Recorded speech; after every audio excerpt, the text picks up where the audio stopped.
Hi, my name is Chris LaTray. I'm a Métis writer and storyteller, and this presentation is called The Day That Finally Came.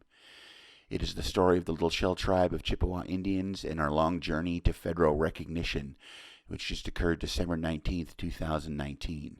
I am an enrolled member. Any other questions about what any of this stuff means will hopefully be answered over the next hour or so. What you're watching is essentially a COVID-19 proof version of a presentation I prefer to give live.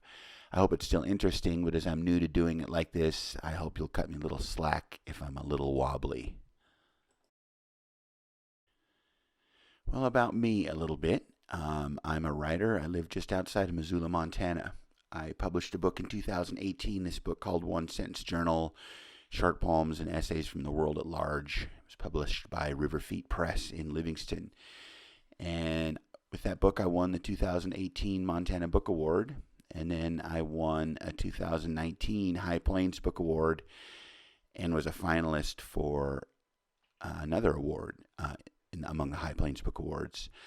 But during the course of panels and other discussions and readings and storytelling events and things like that were kind of part of the whole promotional life of a book, I talked a lot about being a Little Shell member. And it was pretty clear that a lot of people had never heard of the Little Shell, or if they did, they had some misconceptions about who we are and where we're from and where we came from and all those things. And it was writing about my family's relationship to the Little Shell tribe and how I came to know we were part of it was something that had kind of been in the back of my mind for quite a long time, really. So I put together a book proposal and talked to some people I knew in the publishing industry and ended up with a book deal with a company out of Minneapolis called Milkweed Editions. They've published some great books. Braiding Sweetgrass is well known. Another local author, Chris Dombrowski's Body of Water. Some poets I admire. And they're from a part of the country that is where, like, the Little Shell story really begins. So I felt very fortunate that I was able to secure their interest in publishing this book, which is due out in 2021 sometime. Now the book industry is kind of in turmoil right now, but I'm confident it'll be 2021. So the first thing we have to talk about is that we all live on stolen land stolen from indigenous people of North America and South America for that matter, and Central America. Common, you'll see what's called a land acknowledgement or heard a land acknowledgement done at the beginning of an event, pretty common on university campuses, book events, things like that. And what a land acknowledgement is, as defined by a university in Ontario, Canada, I thought they had a good explanation. They explain it as a land acknowledgement is a formal statement that recognizes and respects Indigenous peoples as traditional stewards of this land and the enduring relationship that exists between Indigenous peoples and their traditional territories. So that being in Canada, they have a much more established tradition of using land acknowledgements. It's just becoming part of their culture now. We're not doing that really in the United States. It's pretty ad hoc at this point.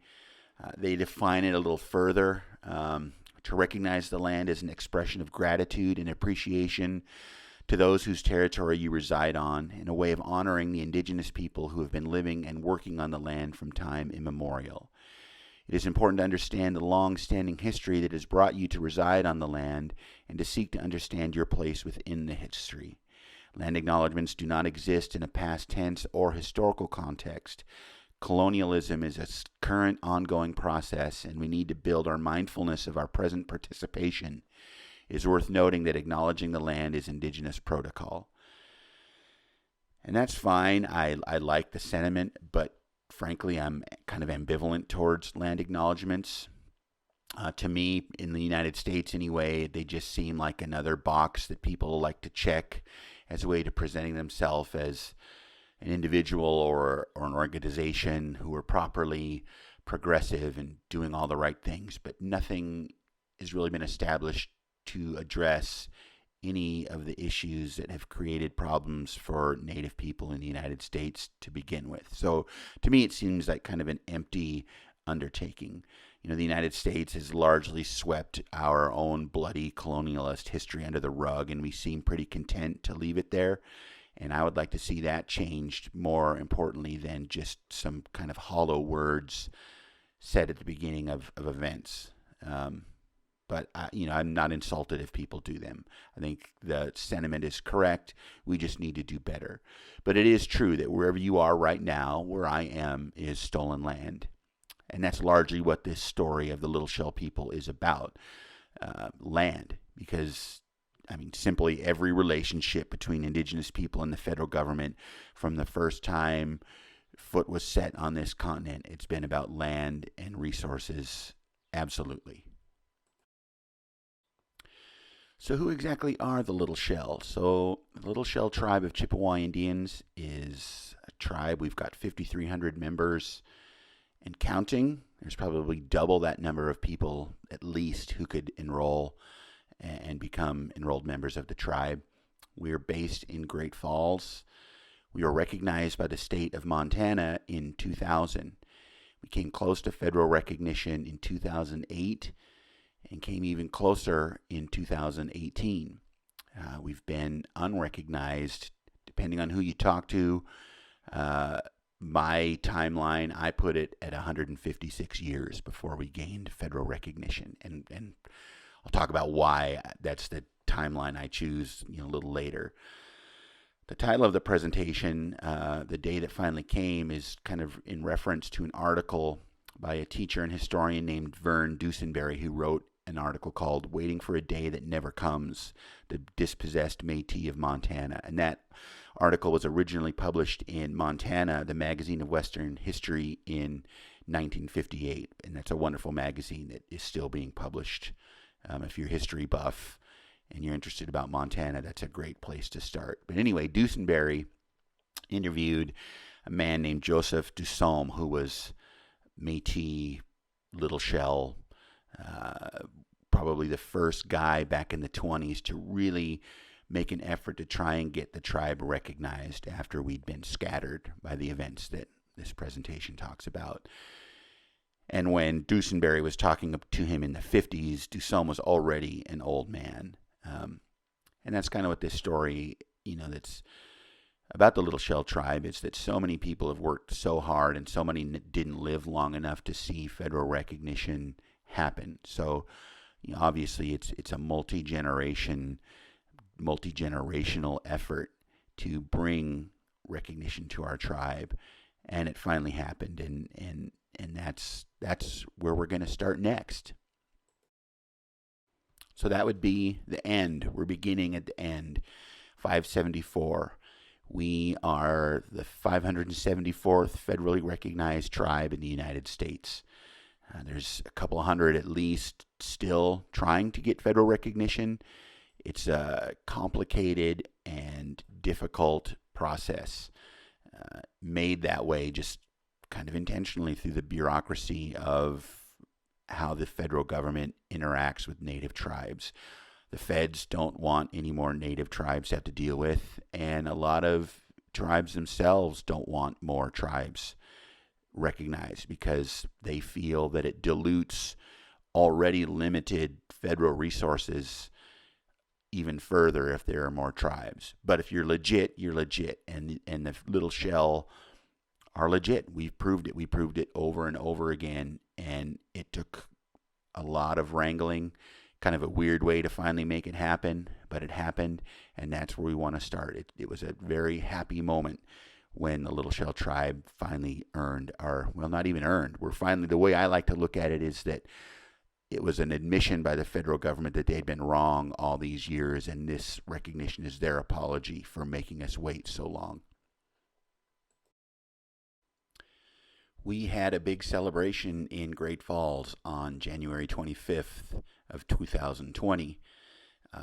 It was way more people than anybody thought was going to be there. This photograph, there's a big banquet hall in the hotel in Great Falls, and there were 2 other spillover rooms for people who couldn't fit in that room. and they were able to watch the proceedings through a video feed. There were cameras in the back of the room. It was pretty overwhelming to see so many people there. This is a picture of our tribal chairman, Gerald Gray, who will go down in history as the leader who got us federal recognition. He's no fiery orator. He is kind of quiet but determined. We are very fortunate, I think, to have Gerald as our tribal chairman. He was, very, from the time he became tribal chairman, getting federal recognition was his mission, and he was back and forth to Washington, D.C., dealing with politicians and making it all happen. And I'm happy for Gerald. He definitely earned the recognition he's getting now as the leader who made it happen. So through the course of the evening, there was a long list of dignitaries, as they were called, as mostly politicians, and this being an election year. And me, with the attitude I have, I tended to think of them as it was just an opportunity to kind of vie for our votes in the upcoming election. And I found that a little tedious, but I recognized that it was also necessary. But what I didn't realize was going to happen was that the other tribes in the state were going to come up and honor us. And this particular picture is the Northern Cheyenne tribe, which for me, this was kind of the highlight of the evening.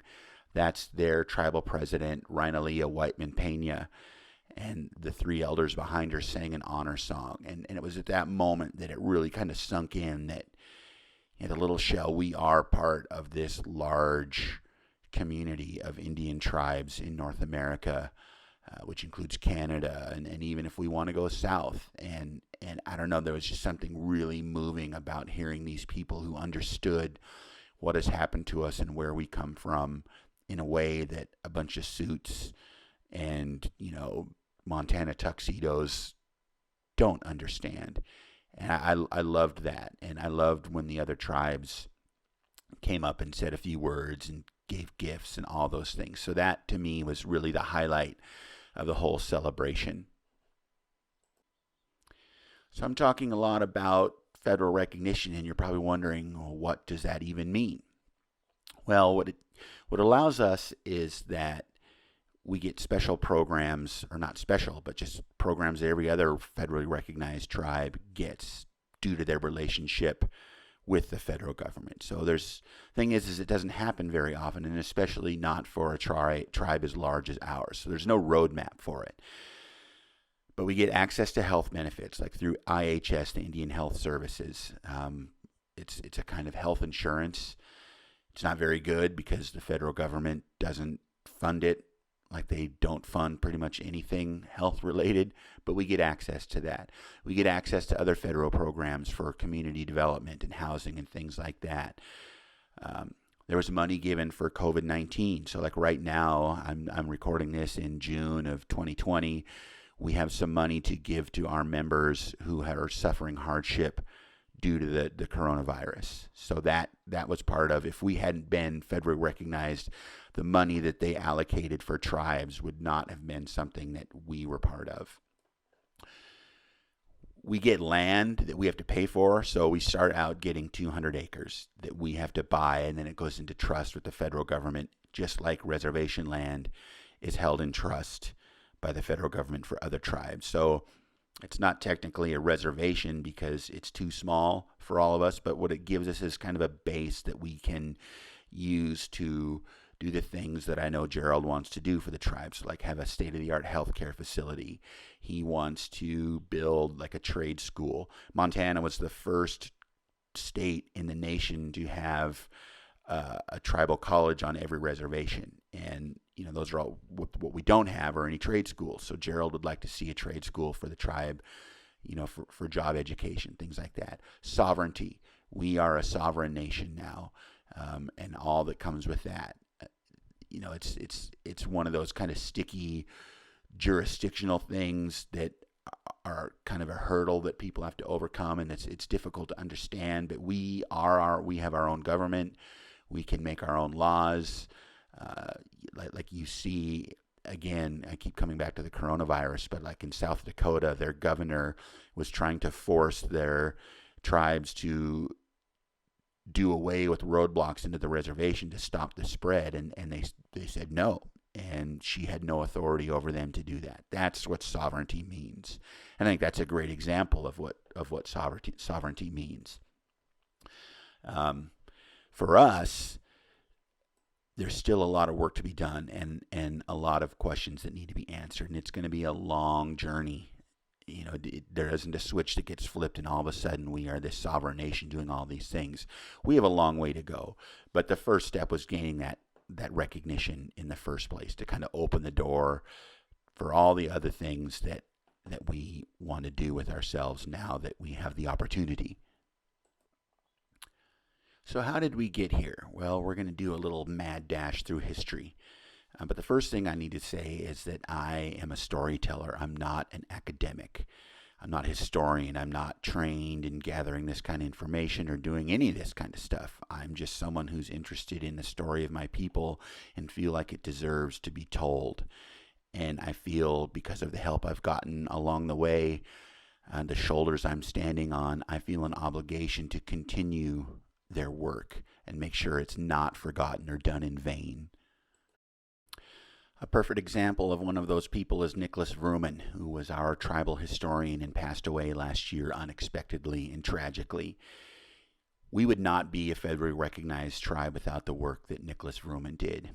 He wrote the book, The Whole Country Was One Robe, The Little Shell Tribes of America, which was a book that was written after the state gave all the tribes a certain amount of money to produce a written history of their tribe. And Nicholas is the guy who did ours, and he was relentless in his pursuit of tracking down all the information, all the times the feds came back and said, oh, we need this, we need that.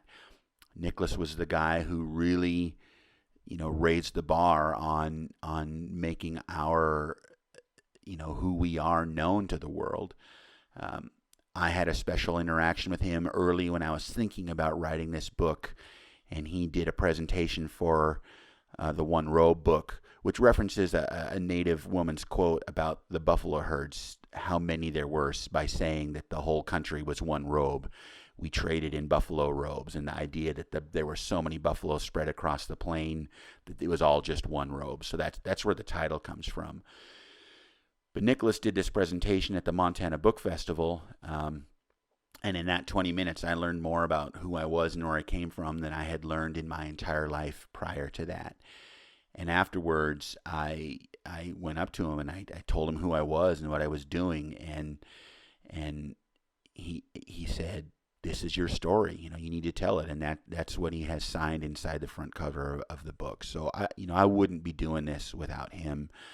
He's horribly missed by all of us who came to know him, and anything that I do for the tribe, like I said, it would not have happened without having known Nicholas Vrooman.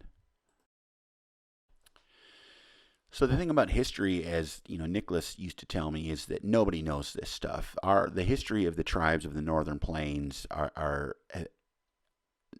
been obscured through being ignored. And who ignored it? Well, pretty much white scholars, because that's all there were for decades. That's why it's not in the history books. That's why it's not in college curriculums. Most of the early white historians understood our people, our culture, as a hybrid culture, which was how the government came to view it as well.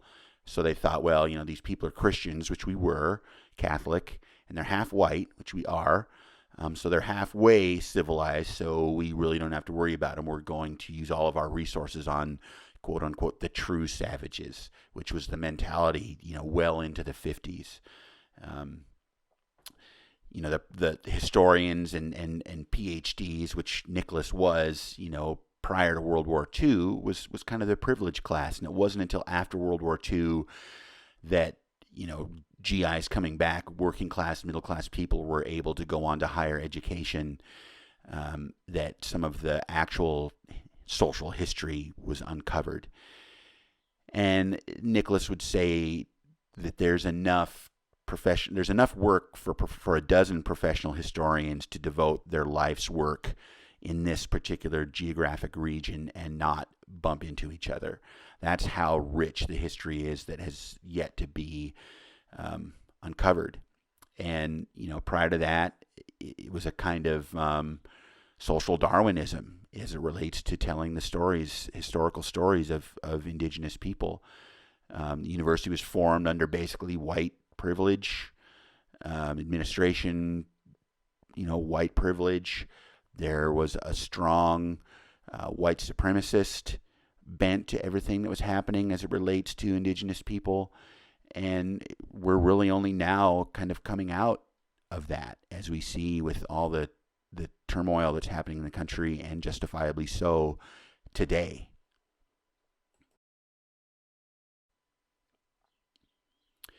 So the Métis, who are the Métis? Métis is how I identify, and how I think many, if not most, Little Shell identify, even though my tribal ID says I'm Chippewa Cree.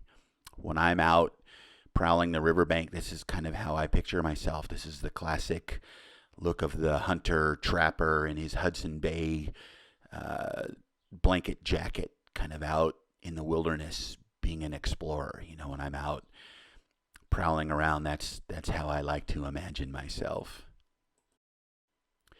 Métis is actually a French word which means mixed blood. It was a unique cultural group formed through the intermarriage of white, French, Welsh explorers coming over from Europe, marrying and having children with native women, and then those offspring intermarrying over, a century or two. We became our own unique culture, recognized in Canada as a cultural group, but not recognized that way in the United States, which is why I'm Chippewa Cree here, but in Canada I would be Métis. We had our own language, which was a mixture of all those different cultures, called Michif.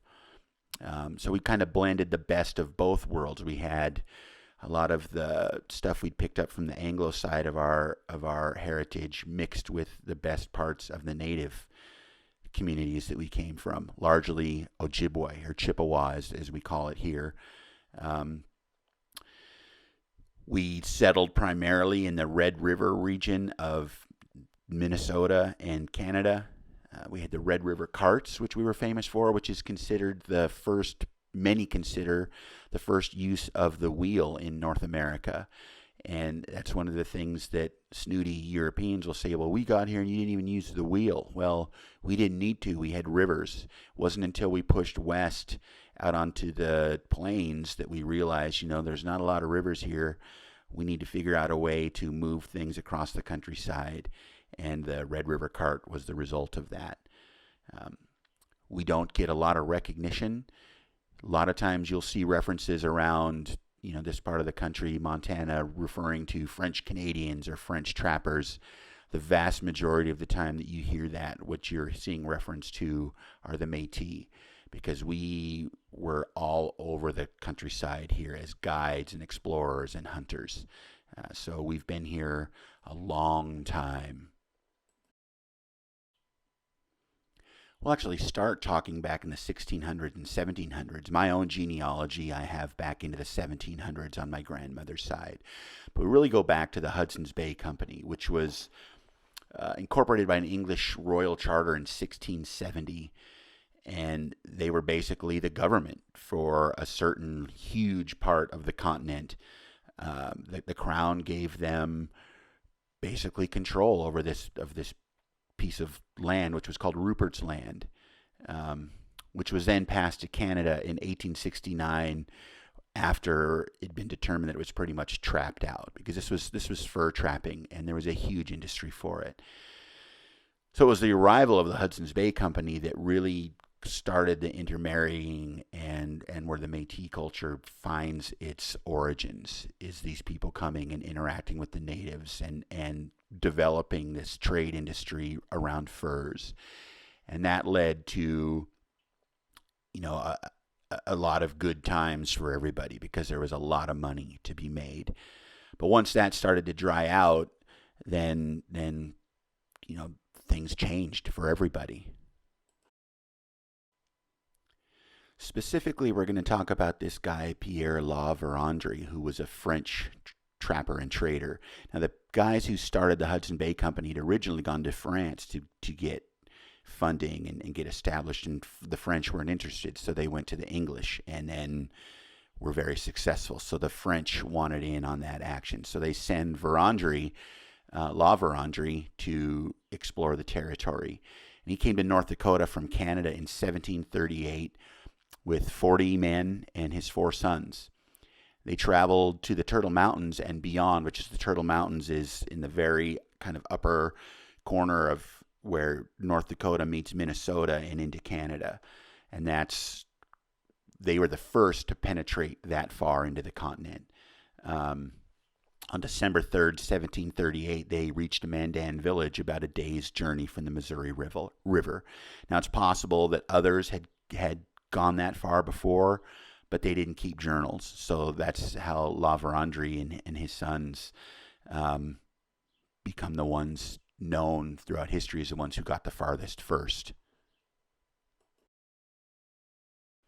This is a painting I love of La Vérendrye's 2 sons, 2 of his sons. One died on the original mission, but these 2 in the 1740s crossed the prairie as far as Montana and Wyoming, and many consider them to possibly be the first white men to see the Rocky Mountains. And I just love this painting because it looks like if you went out on top of a hilltop around Great Falls today, this is what it would look like. And I just love this image of these guys, going out and exploring that. And Vrooman's position is that it was La Vérendrye who left his men at different places, and the way the French interacted with native tribes through marriage, that he really feels that they're the ones who really planted the seeds more than anybody else for kind of the origins of the Métis people. Another thing that the French encouraged was in these marriages that their wives and children take on the religion, which was Catholic, of the male side of the family. And the Indians were more than happy to do that, not because they were looking to change their belief system. It's that they had a polytheistic view of the world, or a polyanimistic, whatever you want to call it. And to them, this new religion was just more power. Here's this one God that can do all these wonderful things. It's like, sure, we'll take some of that. So the early days of these interactions between the whites and the Indians were already seeded for centuries with Indians absorbing Christian stories and Bible stories and folk tales, so that by the time people like Father De Smet comes along in the 1740s, 1750s, De Smet didn't come along until 1841, but there was already a culture of Catholicism and native tribes well established by the time he gets here. So in 1741, when De Smet comes to the Bitterroot Valley and he's guided by a Métis guide, he already finds people that are integrated with the Catholic society. In this great drawing from one of the men that were in his initial trip to the Bitterroot, you can see the Métis Red River cart kind of in the center of the frame there, which that's one of the kind of interesting things that you see in art from this period all around. There's often depicted these Red River carts, and it's kind of like a little Easter egg if you're looking for. You can see the involvement of the Métis people in all of these events, even if they're not mentioned. For people not from the Missoula area who don't know, this is a view of what's called Hellgate Canyon. This is the canyon just to the east of town, and down there in the lower right is the town of East Missoula. It was named Hellgate Canyon by Métis trappers and explorers because the Blackfeet would ambush anybody coming through here, mostly Salish and then later white people, to the extent that it was considered the gates of hell, and it became Hellgate Canyon. After the fur trade dried up, there was all kinds of push west to find other ways of gathering economic power. And this particular trail system was used by all the tribes of the area, moving from west to east to get out onto the Buffalo Plains to hunt buffalo, And then the Mullen Road came through here. This was just a heavily trafficked area. David Thompson mapped the valley, the Missoula Valley, from the top of basically that hill that you see, Mount Jumbo, all the way down through the valley. To the north of us is the Jocko Valley, and the Jocko River was named after his guide, Jocko Finley, who was also Métis.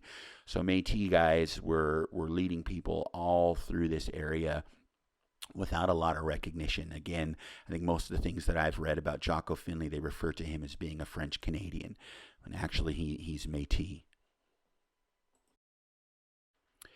So moving out of the fur trade era of the 1700s, we get into the 1850s and 1860s, and things are really starting to change. Here's a rendering of a Red River settlement from that time period. So you can already see that you've got a mixture of traditional people living in teepees and lodges, mixed with people living in houses. And here's a photograph from that period also of a Métis trading group kind of resting alongside their Red River carts. So as things started to change and the fur industry was no longer kind of the driving economic force, a lot of other things started going on. So a big part of that change was the vigorous westward expansion by the United States, and that brings Isaac Stevens onto the scene, he was a military guy. He was from a wealthy Puritan family. He was a hard ass. He graduated from West Point in 1839 at the top of his class, and then he was named the governor of the Washington Territory, which extended all the way into western Montana at the time. So when he heads west to take up his position as governor, he also takes on the task of surveying the land between basically the Great Lakes region to Seattle for the purpose of building a railroad to connect those trade routes. And he does a bunch of treaties all through the areas. He starts out making relationships with the tribes from the Missouri River south. So we're talking, Blackfeet and the Crow and Cheyenne and people like that to kind of establish who's where, with the plan being that later when they come back, they would deal with the tribes to the north, which largely addressed who would become the Little Shell people and the Métis people. As he makes his way west, he goes down into the Missoula area and creates the Hellgate Treaty of 1855, that ultimately leads to the Salish people being force-marched, relocated to what is the Confederated Salish and Kootenai Reservation now. So that treaty happened at a place called Council Grove, which is just west of Missoula along the Clark Fork River, that place that I frequent all the time. It happened right there. It's one of the most important treaty signings ever as it relates to the west of the United States, especially for our particular region. So Stevens really kind of lays the groundwork for a lot of what happened to come after, simply by ignoring the Chippewa people who were living north of the Missouri, because his plan was to come back, like I said, but what nobody planned for was the Civil War, and Stevens is killed in the Civil War. So the main guy with concerns for what needs to happen next is no longer in the picture, and then after the Civil War, the United States decides that they're done making treaties with Indians at all, and from that point forward, it's kind of a scorched earth policy, where if we haven't dealt with you, we're going to deal with you through violence, essentially. I'm going to use another term coined by Nicholas Ruman, which is the Métis Archipelago, or Moccasin Flats Archipelago. So the Métis people were always a mobile people, but as our opportunities for how we made our living kind of changed, we started settling in different communities. So all around Montana, you'll see these towns that are really based initially as Métis settlements. So my family, Lewiston, to Anaconda, to the Bitterroot, to Plains, which was originally called White Horse Plains, that's where my relatives lived, my grandparents, and my dad was born in Lewistown. Those were all Métis communities. Plains was initially called White Horse Plains, which was the same name as the town on the Canadian side of the Turtle Mountains, just north of the Turtle Mountains. So when those families moved west into Montana, they just took the same name. Other towns, Deer Lodge, if you think of the Grant Coors Ranch, well, the Grant part of that, the people who started that ranch, the Grant family, that was a Métis family. Butte, Helena, Warm Springs, Choteau, there was a number of Métis families living up in the mountains west of Choteau, so they were everywhere. There's this census from Frenchtown, which is where I'm from, which is a little town just west of Missoula, from 1860, and you see the census that the race is given, and you've got, HB stands for half-breed, and the vast majority of the people there are half-breed, which that's what Métis were called. We were breeds or half-breeds, was kind of the common vernacular to who we were. If we want to establish a starting point for the Chippewa part of who we are, that would be the Pembina tribes. This map shows kind of the area, pretty much all of North Dakota, down into South Dakota, into Montana. That's where the Chippewa people of this part of the country, that was the land that we controlled. And that's where most of us were coming from. And as far as the federal government was concerned, anyone who was legitimate, that's who they were dealing with. At the time, in the late 1850s, early 1860s, the actual town of Pembina trading post was the largest town in northern Minnesota.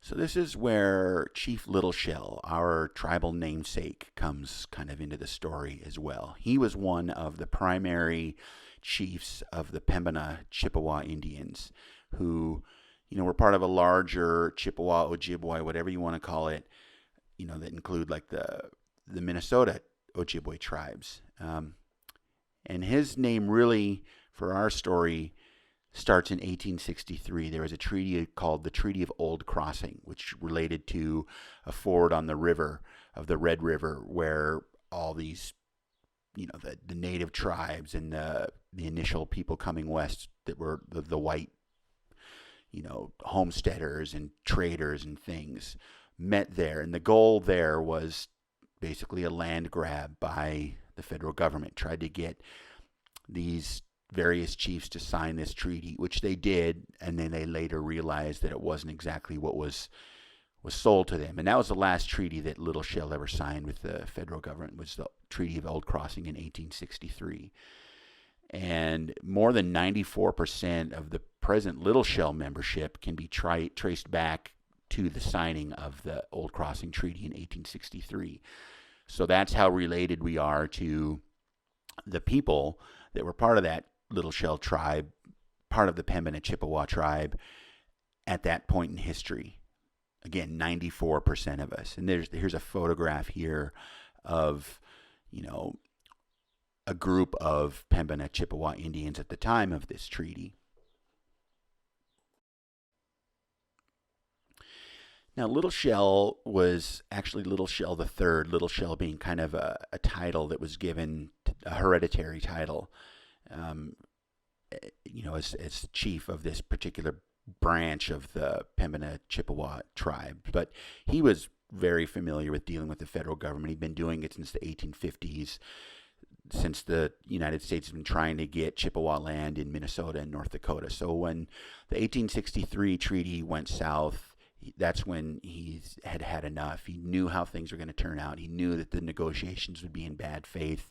So he was finished signing anything with the feds as far as he was concerned. So, it was a mobile tribe. And as we move through the 1860s into the 1870s and the buffalo herds start disappearing, after the fur trade, the buffalo trade in robes and pemmican, which was a food stuff that was heavily traded, and the Métis Little Shell people benefited. I mean, that was a big part of their livelihood. It was like a mixture of buffalo meat with berries and probably a little dirt and whatever else was kind of rolled up in there, as travel food and sustenance living. People who needed to survive over the winter, pemmican was a big part of their trading.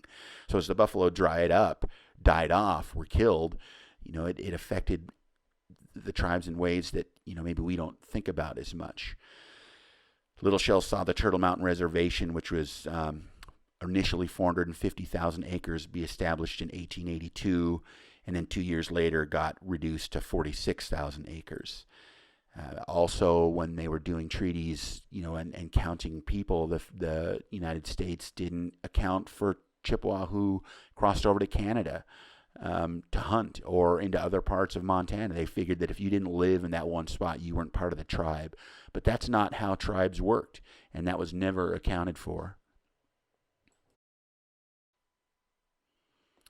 This is a photograph of Métis ox, Red River carts pulled by oxen moving across the countryside. And the funny anecdote that you see pop up in a lot of historical references to this is just how loud they were, because they didn't, initially they didn't have any axle grease, so they squeaked a horrible din as they moved across. You could hear them for miles, and I like the thought of that. Well, I'm glad I didn't have to deal with it, but until time passed and grease became a thing, these things would just screech their way across the countryside. So they weren't going to sneak up on too many buffalo doing that, but they would establish camps and go out and hunt buffalo, just like we picture the Plains tribes, from horseback. This was the Métis and how they made their living. By the late 1870s, things were looking pretty dire, not just for the Pembina Chippewa and the Métis, but all the native tribes in the West. This is when we see the Battle of the Little Bighorn, kind of the last big hurrah by the Plains Indians, and Chief Joseph, when the Nez Perce make their run to Canada and come up just short. All this stuff was happening in the late 1870s. The buffalo were gone. The main source for native survival was tied up in those herds. As far as our people are concerned, the family groups are already splitting off from large family groups into small ones, dividing up over the countryside. And this is where we see that Métis archipelago that I talked about earlier really being established as they're just looking for ways to try and find a way to live that's different from how they've been doing it for generations. This is Lewiston, Montana. Please ignore the awful typo in the tag there, Lewistown. There's supposed to be a W there, but this is modern Lewistown. But Lewistown was actually founded by a group of families of Métis people in 1879 who were looking for buffalo in the Judith Basin, and they turned south and set up a community in Spring Creek, which is right outside of Lewistown. The founders of that, the leaders of that family group, was a man named Pierre Bergy, is how they pronounced it. Looks like burger. You'll hear it pronounced Berger, but they called themselves Bergy. And his wife, Judith Wilkie Bergy. They set a community, and, over time, gold was discovered in the Little Belt Mountains, which run nearby. Ranching got really popular, and slowly, as white settlement came along, they pushed the Métis families who'd founded it aside. In 1880, Reed's Fort was built by a man named Mose LaTray at the request of local luminary Major Alonzo Reed. And Reed's Fort was the first post office in central Montana, which was commissioned in January of 1881 and then discontinued in 1885. This is a picture of Reed's Fort as it is today in Lewistown, kind of in a little neighborhood, which is kind of weird, but there it is. Here's a photograph there's a little museum in Lewistown that has a whole section devoted to the Métis, and this is Mose and Susan LaTray from a photograph hanging on the wall there. And then there's another photograph. These are supposedly all LaTrays. That's where my family, my grandparents are from there. My dad's mom and dad, the town of Roy, just north of there. My dad was born in Lewistown. So that's really where my family starts. They were part of those families that came there in 1879 and lived there.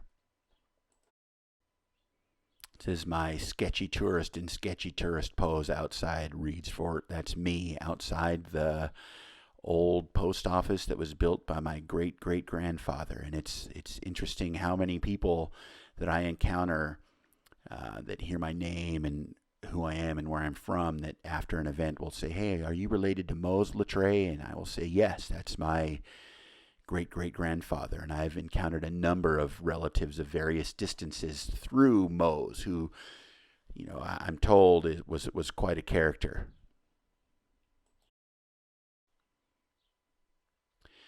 Now we're getting into the 1880s and 1890s, where pretty much everybody's being displaced by white settlement in the plains and the mountains all through the western United States. And here's a picture of a Métis home. As you can see, we're kind of evolving with everybody else. It just looks like anybody else's home that you would expect, built somewhere out as a homesteader. We also have to talk about Louis Riel and Gabriel Dumont if we're talking about Métis identity and Métis efforts for self-determination. These were leaders of the Métis people who tried twice to establish a Métis country, essentially, in the land that was we remember being called Rupert's Land when it was owned by the Hudson Bay Company. Louis was the mystic and the war leader, and Gabriel Dumont Louis was the mystic, Dumont was the war leader. And their first efforts were in 1870, the Red River Métis Uprising, which failed, and they kind of went into exile. And then again later in 1885, they tried and had some success in carving out a chunk of Canada. But again, that failed. Dumont kind of went into exile, and Riel was actually hung by the Canadian government. But you have to remember that as far as the border was concerned, none of these native tribes really recognized it. The Métis went back and forth. So when that line was drawn, it split families, and it even split what we call ourselves. As I mentioned, Métis are a people recognized by Canada, but aren't by the United States. So this had huge ramifications as far as who got to live where and under whose jurisdiction they came under. If we retreat back now a little bit towards the Turtle Mountains again, in 1892 is the McCumber Agreement. And this is where things really finally, for the final time, go south for Little Shell and his people. Porter McCumber was a lawyer and a territorial representative and a senator and a federal commissioner in 1892. And he tried to sell what's commonly known as the 10-cent treaty to the Indians living in the Red River area. Little Shell wanted at least $1 an acre, and they weren't having it. So Little Shell, who wasn't present for these negotiations, he was in the Fort Benton area of Montana, which is kind of the high point of the Missouri River for river traffic. He wouldn't sign. So what McCumber did is he rounded up 32 kind of proxy Chippewa, called them chiefs, and got them to sign the treaty. And Little Shell was cut out completely. And that's when what we recognize as the landless Indians. That's when we became landless, because as far as the federal government was concerned, Little Shell and all of his members of his band were no longer even Indians. They weren't recognized. And that is kind of the tipping point where everything just, plunged over the cliff for Little Shell and his people. So this is the sketchy part of the history where the United States tries to solve the problem of Indians and half-breeds, as they called them, in one kind of final swoop. So in the aftermath of the Northwest Rebellion in Canada, that's Louis Riel and Gabriel Dumont, over the next 10 years there were a couple droughts and famines, and many Native people were starving. And there were also refugees from that rebellion that the Canadians still wanted to round up, and a number of them came over into the United States. So the United States decided, well, we're gonna do our part. We're gonna identify all these Indians as refugees, Canadian Indians, and we're gonna round them up, and we're gonna send them back to Canada. So Fort Assiniboine, which had been established in the wake of really the little Battle of the Little Bighorn, they built this fort up near Havre. It's just outside of Havre, Montana, on the High Line, just south of the Canadian border, because Sitting Bull had retreated to Canada after the Battle of the Little Bighorn, and they were afraid that Indians would be raiding for some time after, and it never really happened. So Fort Assiniboine didn't really see much action, but it was there, and the 10th Cavalry was stationed there. That's the Buffalo Soldiers. That's the Black Regiment of Soldiers, led by John J. Pershing, who ultimately became the overall commander of Allied forces in World War I, Black Jack Pershing. $5,000 was allocated by Congress to round up all of these Indians, put them on trains, and send them back to Canada. And then once that initial $5,000 ran out, they did it on foot. But they weren't looking for what they were identifying as Canadian Indians. They were basically grabbing anybody that was there on the plains. If you had a home, like some of the photos I've already shown, those places were burned, towns were burned. It was a scorched earth policy to just essentially eradicate this population of natives who had the audacity to be living on land that they'd been living their entire lives on for generations.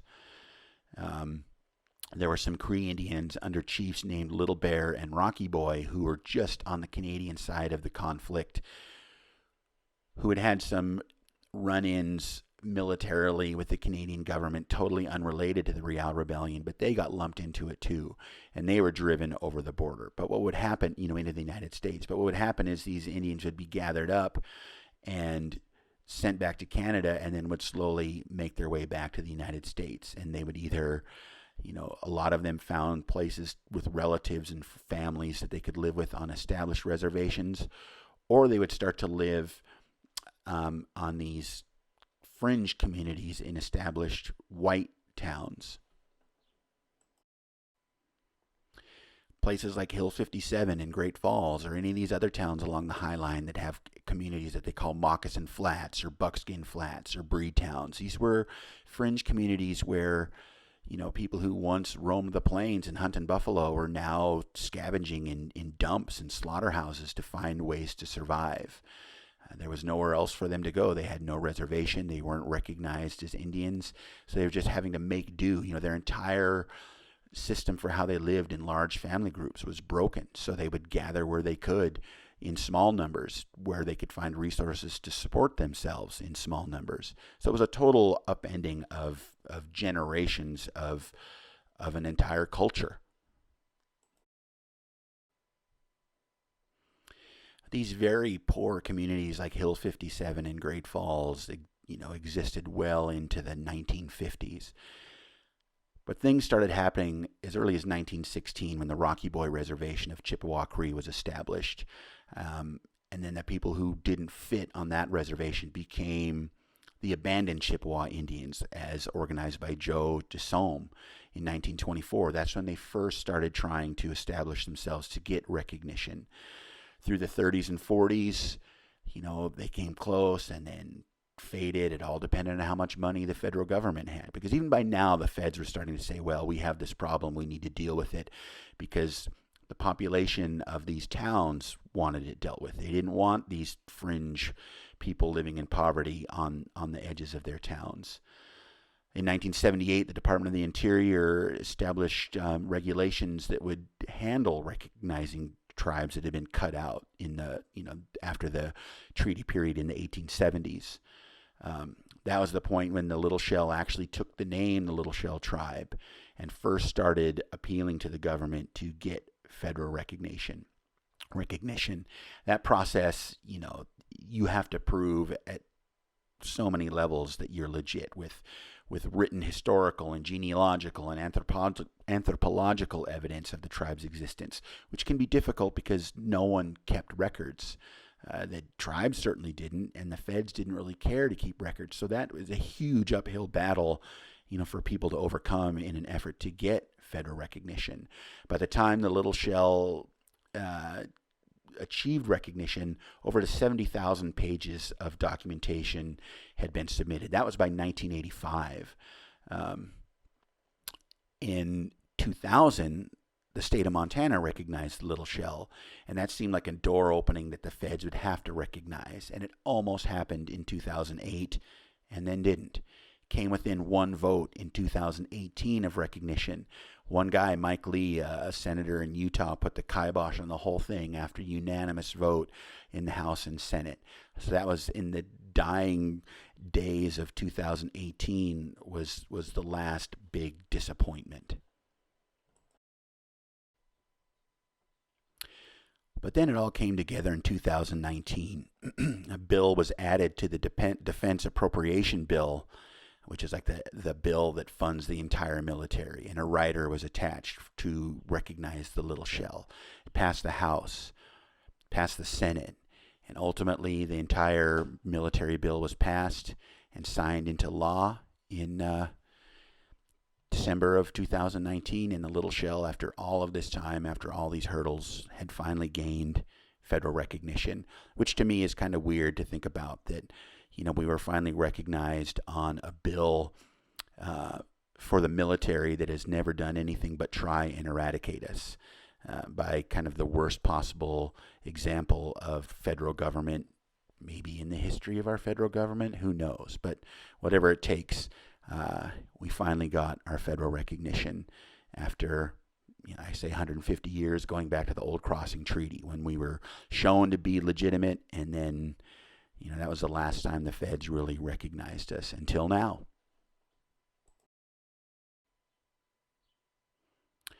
So now what? Where do we go from here? I mean, that's kind of the question that we're all asking ourselves. It's a weird time right now for everybody.